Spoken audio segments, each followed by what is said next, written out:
Welcome to episode 536 of the Selling Your Screenplay podcast. I'm Ashley Scott Meyers, screenwriter and blogger over at sellingyourscreenplay.com.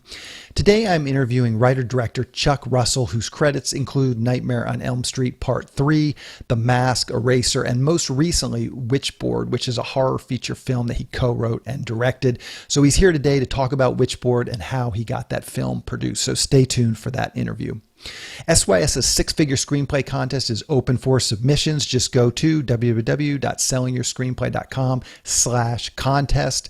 This is our final deadline. We are closing for submissions at the end of August. So if you still have a low-budget screenplay that you want to enter, now is definitely the time. It is literally our last deadline, the last day of August. We're looking for low-budget shorts and features. I'm defining low budget as less than six figures. In other words, less than $1 million US dollars. We've got lots of industry judges reading scripts in the later rounds. We're giving away $1,000 in cash to our grand prize winner, along with a bunch of other prizes to bring exposure to the top scripts. We have a short film script category, 30 pages or less. So if you have a low budget short script, by all means submit that as well.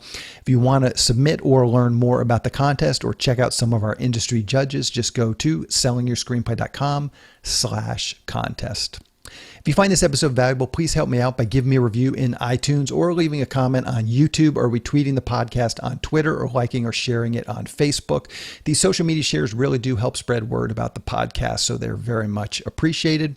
Any websites or links that I mention in the podcast can be found on my blog in the show notes. I also publish a transcript with every episode in case you'd rather read the show or look at something later on. You can find all the podcast show notes at www.sellingyourscreenplay.com/podcast, and then just look for episode 536. If you want my free guide, How to Sell a Screenplay in 5 Weeks, you can pick that up by going to sellingyourscreenplay.com/guide. It's completely free. You just put in your email address and I'll send you a new lesson once per week for 5 weeks, along with a bunch of bonus lessons. I teach the whole process of how to sell your screenplay in that guide. I'll teach you how to write a professional logline and query letter and how to find agents, managers, and producers who are looking for material. Really is everything you need to know to sell your screenplay. Just go to sellingyourscreenplay.com/guide. So now a quick few words about what I've been working on. I am deep into pre-production on my rom-com, which I've been talking about now probably for over a year at this point here on the podcast. Just to recap, I have my small crew assembled. I've just about got all my locations figured out. I've got the schedule pretty well figured out, and the dates are pretty much locked. We're shooting from October 27th through November 15th. I've got my insurance in place, both workers' comp and liability. That's all paid for. So the next big thing I'm working on is casting. It's a pretty contained script in terms of the cast that I need. So I only have probably a half dozen real roles in the film, maybe 8, maybe a little more than that. But there's a number of smaller roles. And I mentioned this last month, but if you have any interest in being an extra, there's 2 days we're going to need a bunch of extras. Or if you have experience as an actor and want an actual role in the film, just email me. I'm very open to casting ideas at this stage. Again, we're shooting in the first half of November, that October 27th to November 15th.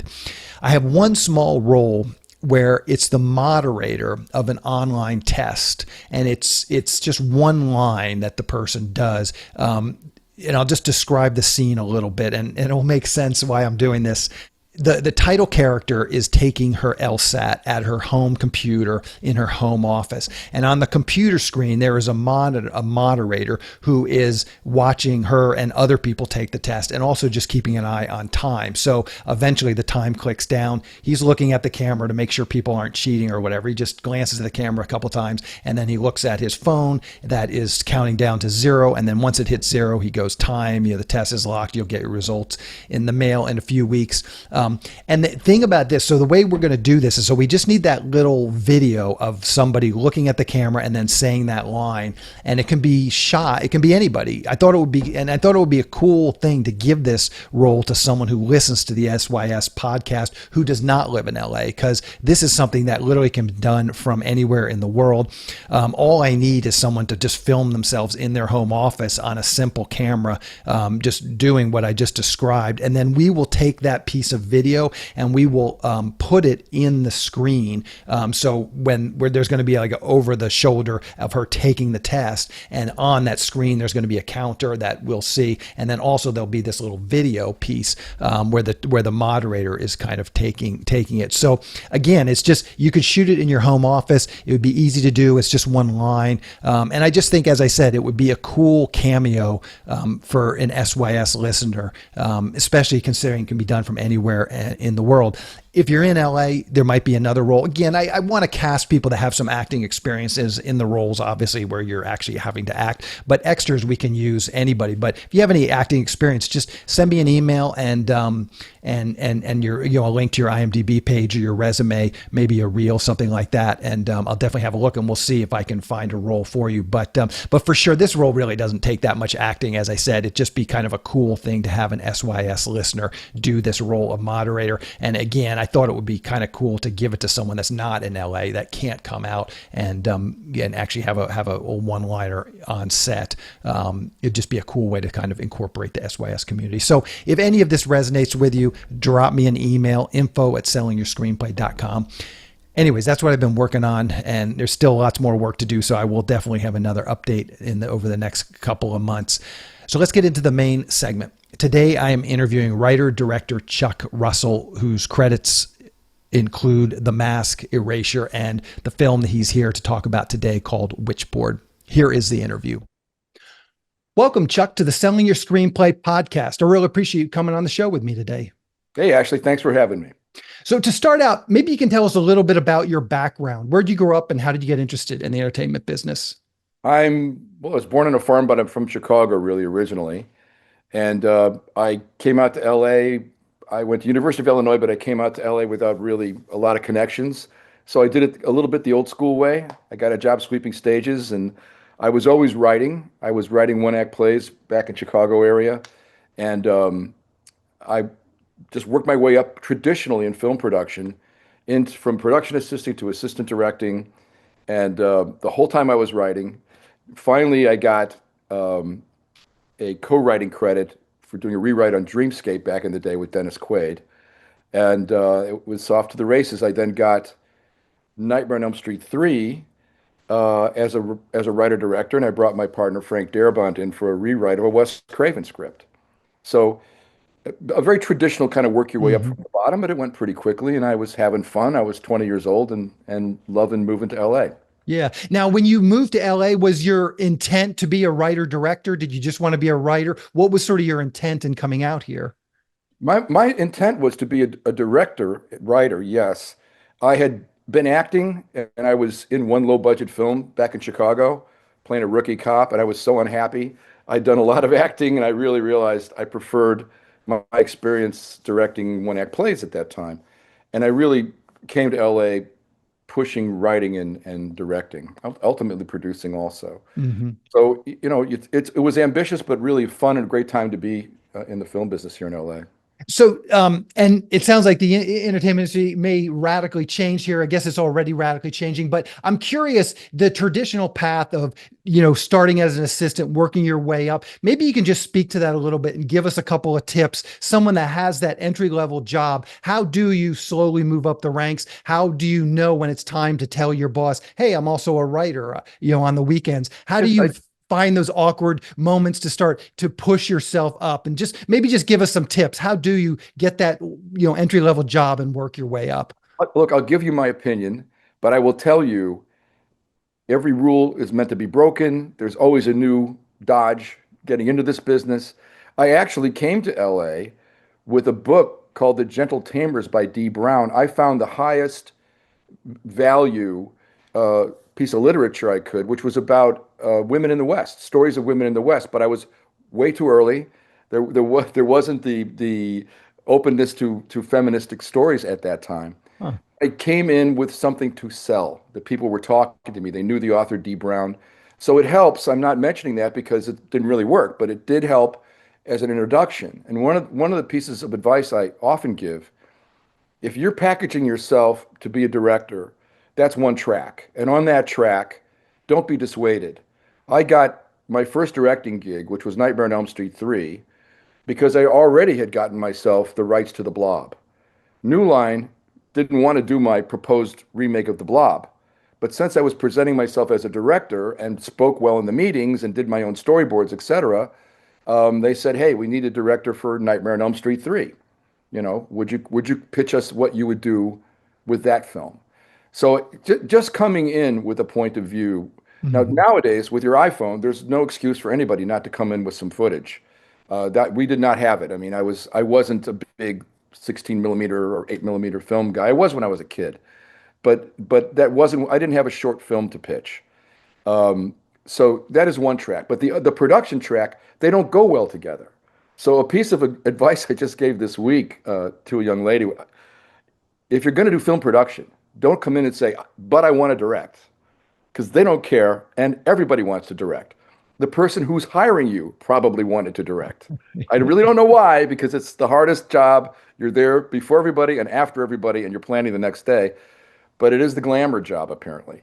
So it doesn't help to say, "I'll be getting your coffee and running your office, but by the way, I want you to know I'm a scriptwriter and I want to direct." Literally everybody, including the people serving you at restaurants, at least in LA, also have Hmm. that intention. So announcing it to the universe doesn't help. My friends in the business were shocked when I got my first directing gig because they just thought I was a great production guy. I was an assistant director. I mean, I don't want to sound like I'm bragging, but I worked really hard in the lane they needed me for. I made myself almost irreplaceable, working hard in the jobs most people aren't looking for in the first place. But you learn film production. I observed other directors directing as a guy getting the coffee, as a second AD, and finally as a first AD. You see everyone's different styles. It really helps. There's a learning curve. It helps you when you're Hmm. finally ready for your first directing. I got a lot of compliments on Nightmare on Elm Street 3 because I knew how to use the camera. I come from theater, so I knew how to work with actors.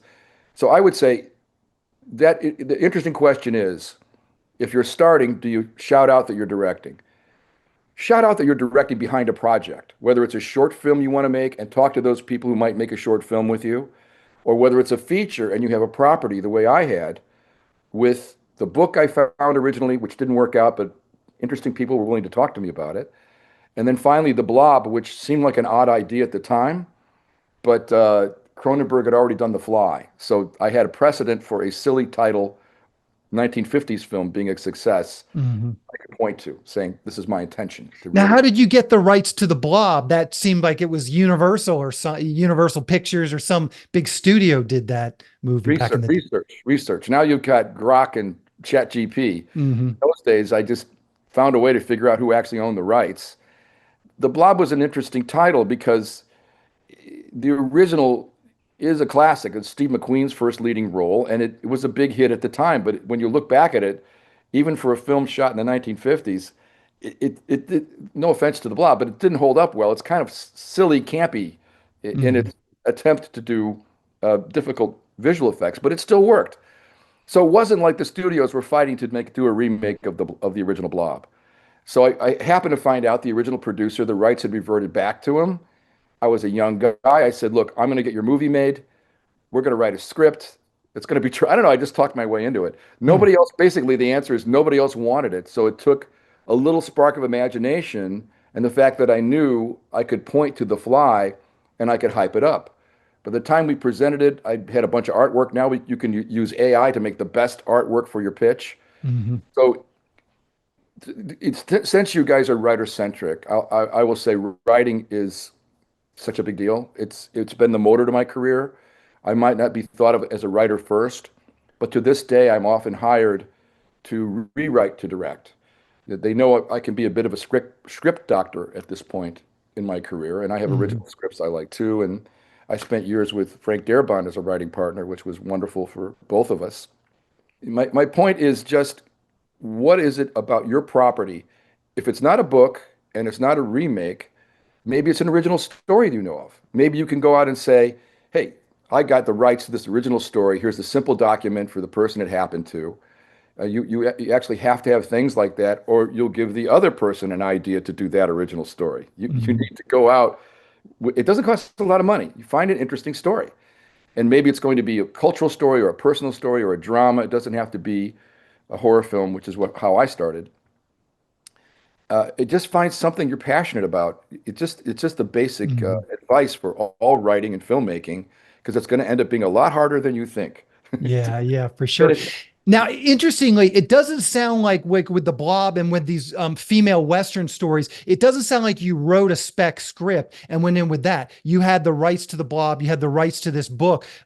Is that correct? And if it is correct, why not write a spec and then you're going We in with did the, write a spec. We did write a spec. okay, But on Gentle Tamers, the book was a kind of a critical success. There were historical stories, and there were a number of them. So gotcha. I might have written a spec script at the time, but it was actually a little bit of a tough sell. To my surprise, 10 years later, it wouldn't have been, because it's Hmm. very popular to make this kind of story. It still might be a good book to make. But Yeah, the on the Blob, I had to get the rights before I wrote a spec script, or I'm wasting my time. That's how I yeah, felt. yeah, yeah. And I needed to talk to Jack Harris, who's passed away now, and who was the original producer and liked the independent spirit. It turned out Jack Harris was an independent filmmaker himself and admired a young guy with an ambition, and he didn't have much to lose. Nothing was happening with the property at the time. There Hmm. had been another remake or two. I think Larry Hagman, of all people, shot one, Huh. but it didn't really succeed. And I did have a background already in visual effects from it just was something I was always handy with visual effects, and Gotcha. some people knew that. So it helped. But yeah, I didn't go to New Line until I had a script on the Blob and some artwork. Gotcha. So let's dig into your latest film, Witchboard, which you directed and co-wrote. Maybe to start out, you can just give us a quick pitch or log line. What is this project all about? It's another look to me. It's the third in my little personal trilogy of reinventing horror classics. If you count Elm Street 3, which we had to reinvent that, take it. New Line wanted us to take the whole series back on track, because Wes's was genius. Elm Street 2 wasn't that big of a success, and they said, "What can we do to refreshen this?" So Elm Street 3, which was very successful at the time, The Blob, which we completely reinvented and did some amazing physical effects, which were very difficult at the time. I'm laughing thinking about the days on the set with the full-scale Blob was not easy. And Witchboard is really everything I wanted to do in horror, really one last time. It is a wonderful property. It was a hit in the 80s. It was the original Ouija board movie. And I wanted to make it about pendulum boards, because I've been fascinated with pendulum boards, predated Ouija boards. Women were getting burned at the stake for having pendulum boards. They were Huh. outlawed by the Pope. So the church was very concerned about them at a certain point. And that is the birth of Ouija boards. They had to get rid of the pendulum and the board, and they began to seek spirits and information through the straight up alphabet with the planchette. So Hmm. maybe that's a little technical, but this is what I love the pendulum. It's very cinematic. I couldn't believe it hasn't been in anybody's movie that I'm aware of ever. Mhm. And it goes all the way back to ancient Egypt. So it's a very powerful occult device. It's used to put curses, blessings, raise spirit, and it even crosses over into divination for water. That Hmm. was one of the big purposes of the pendulum. So look, taking that story with a group of friends wanting to open a bistro restaurant in New Orleans. I loved that period of time after college, and the original movie had a cast of this age. There's a time right after college where we have our best friends and we're just starting out in the world. I love that as a palette. And the Witchboard ends up being a portal to another world, another time. And the fun for me was I got to shoot in Montreal, so we did the witch portion of the story in the 1700s, all in France, which Hmm. was authentic to the witch trials. So you'll see Madison Eisman, Jamie Campbell Bower from Stranger Things, Aaron Dominguez, and a wonderful young cast. And it's dangerous and fun, and number one, it's scary as hell. Uh-huh. A So lot of how did you get involved in this project? Did a producer go get the rights and then bring it to you? They had a script and you did some rewrites. Maybe you can just describe sort of how you got involved and then what you ultimately did with this. Well, people come to me for different things, because at a certain point in your career, you become an element that helps a film get made, instead of just desperately trying to make your film. And happily, I'm part of the elements of getting films made. So people bring projects to me. In this case, Greg McKay, who is a friend of mine, said he has the rights to the original Witchboard, and why don't we relaunch that? And it took me maybe 6 or 8 months to really realize that's a great idea and here's how I would do it. And I did a big rewrite. Greg wrote an original version from the early film, and I brought in the whole pendulum board and a bunch of my ideas and did my draft. And Greg is a producer on the film, and that's one of the things you do. I like keeping original writers close. I think it's a big mistake. I don't know if your folks watching are aware of this, but some directors try to get rid of an original writer if they're going to rewrite. I embrace them. Hmm. They become part of my team. I'm not at all frightened of collaboration. I want to hear what do you think? What did you mean if my draft isn't your favorite, what is it that's getting you? And you end up, I just enjoy the collaborative part of this. So Greg remains a friend and is a co-producer on the show with me, and Kate Hmm. Vu, who's Now, another. since he's the producer, are there ever those moments he brings the script to you? You have to critique the script, give him criticism, and then take it. Is there ever any moments where you guys didn't necessarily see eye to eye? And how do you handle those situations? There's another, it's a great question. There's another art to that. Since Greg is a friend, and since I was kind of the green light element, he was doing what I all smart producers do, including me when I produce. I still just produce pictures like Collateral that I got Michael Mann to direct, that Tom Cruise and Jamie Foxx were in. You support the hell out of Michael Mann. I don't go in and you know he may ask me my suggestions or whatever. I might give them to him, and we had fun. But a producer's job, in a lot of ways, is to get to that good script you believe in, and then just support your director and help him stay on track if need be. So in my case, Greg was just supporting me in a wonderful way. He liked my rewrite. He gave me notes on the rewrite I did, and we just went off in a kind of a wild direction from the original. Hmm. And maybe you can talk about that. What are some of the challenges of updating something, that was written years ago? What kind of changes did you guys have to implement, and just a general strategy for something like this? Look, I didn't touch that property. The films that I've remade, there was a reason I had to remake them. There was something important I thought I could bring to it and make it mine and give the audiences something they haven't seen before. I think it's really, I've been offered remakes. Um, La Femme Nikita, there was an American name for it. I was offered that remake, and I was like, this was Luc Besson's best film. Hmm. Super great female lead in an action film. I thought, I actually don't know what I would bring to that. So it's a paycheck, Yeah. but I think it's weird. I mean, as a filmmaker, having a great film to remake causes me more stress than remaking The Blob or Witchboard, they're great properties. They're a little piece of horror history. So what is it now? How do I reimagine this? And in, Hmm. in both movies, I had a very specific point of view, very specific visuals. I knew the beginning, middle, and end before I took the project on, honestly. So Hmm. that's the trick of remake. My other people will disagree with me, and there's been great remakes of good films, but I'd rather do an original film if we're going to do that. So Hmm. in my case, we stand on the shoulders of giants, right? There's a resonant pop culture. They know the name The Blob. The name Witchboard is very catchy to me. It sounds like switchboard. It's like, what's a witchboard, right? Hmm. And there was no witch in the original. I said, man, we have to have a witch in Witchboard. So it's very occult and witchcraft centric, and all the witchcraft is researched, and it all has a resonant truth behind it. Gotcha.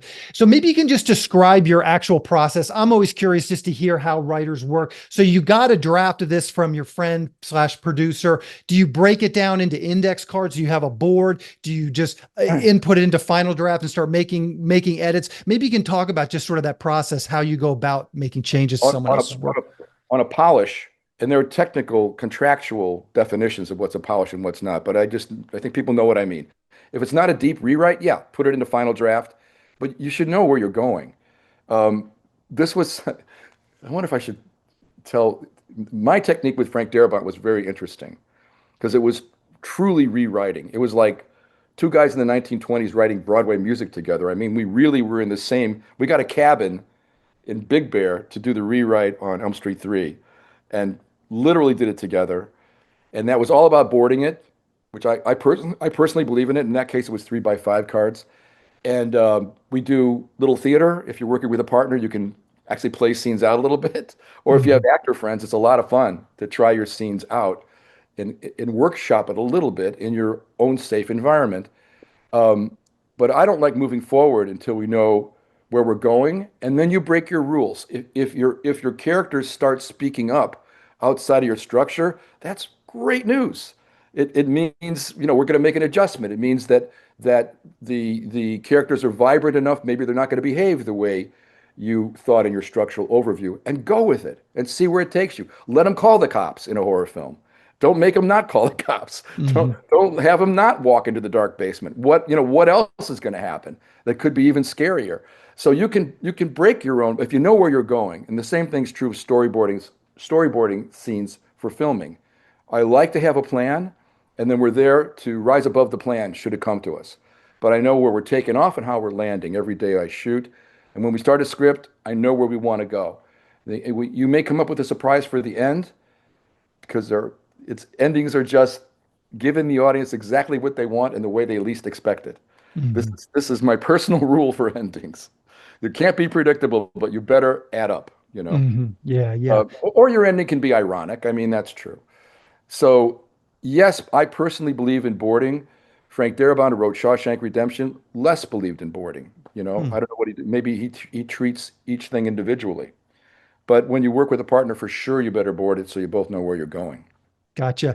And maybe you can just speak to screenplay structure. You're talking about knowing where you're going. How into the sort of that paradigm, beginning, middle, and end. Midpoint, inciting incident, act breaks. How much do you sort of put stock do you put in that? It depends on the project, but I do. In fact, I like writing synopses. A lot of times, I ask for synopsis after a show, and what people call synopses now are usually really short anyway. But I like writing a synopsis. It may seem like busy work to people, but oddly, interesting things come up So I'll write a synopsis. It's no more than about 15 pages, Hmm. but I'll sketch in the scenes for myself, not to be presented to others. So it's a little better than an outline. One of the reasons I do that is in horror films in particular and in action films, I'm looking for set pieces.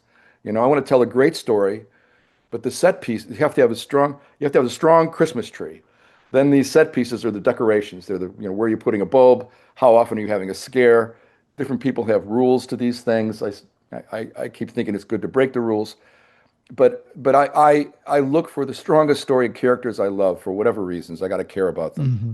Then part of the structure is let me look at what I've structured and why is this scary?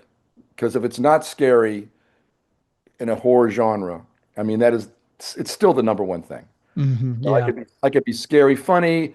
I do sort of action horror a lot of times. I think the Blob was a little bit adventure horror, action horror, but you still need to see where your character scenes and where is your audience getting antsy in this genre. We better keep them entertained. Hmm.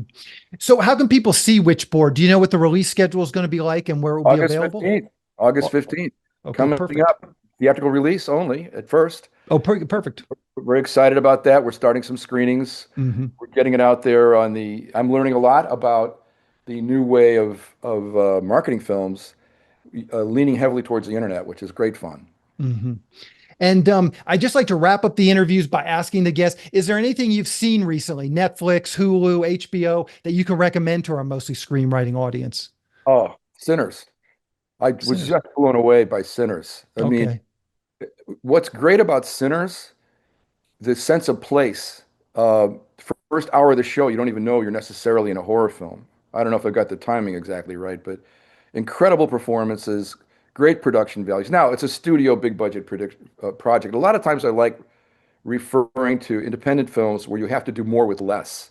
Hmm. If you've got a big budget, then it better be good. But Sinners was so good on every end, and I've never seen music used in a horror film like that. Huh. So I made The Mask. That's my favorite film, and that it's my most original film. And we used comedy, and we even used scares and CGI and dance and music. It was a little bit of a musical. Um, Sinners has a similar original feeling to me anyway, because it's using all that great blues music of the South, and it always was associated with the devil. It was go down to the crossroads and make a deal with the devil for your soul, and you'll be a great musician. So they hit on some deep, deep, great cultural material there, and we're able to incorporate music in horror in a way I've never seen. So I can't say enough about that film.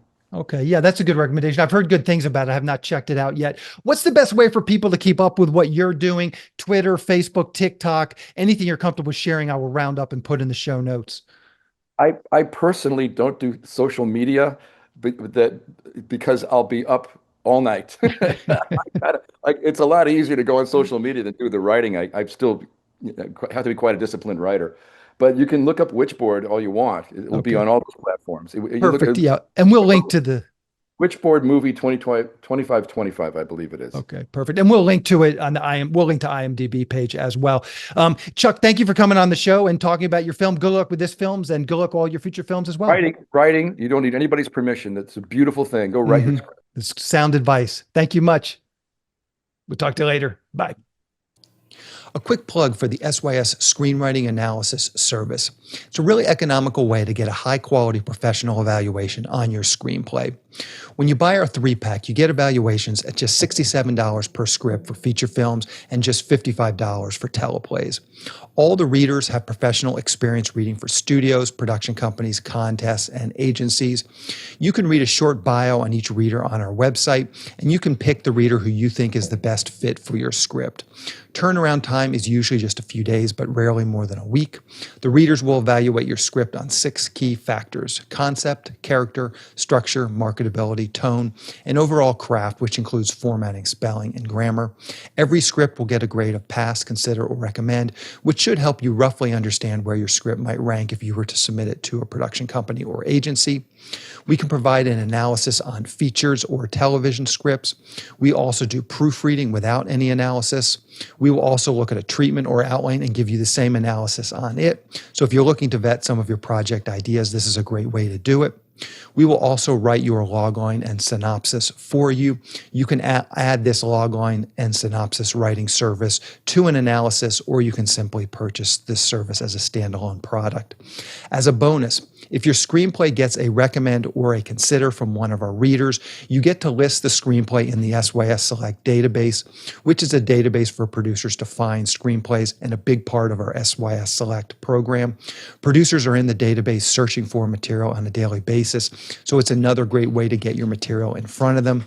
As a further bonus, if your script gets a recommend from one of our readers, your screenplay will get included in our monthly Best of newsletter.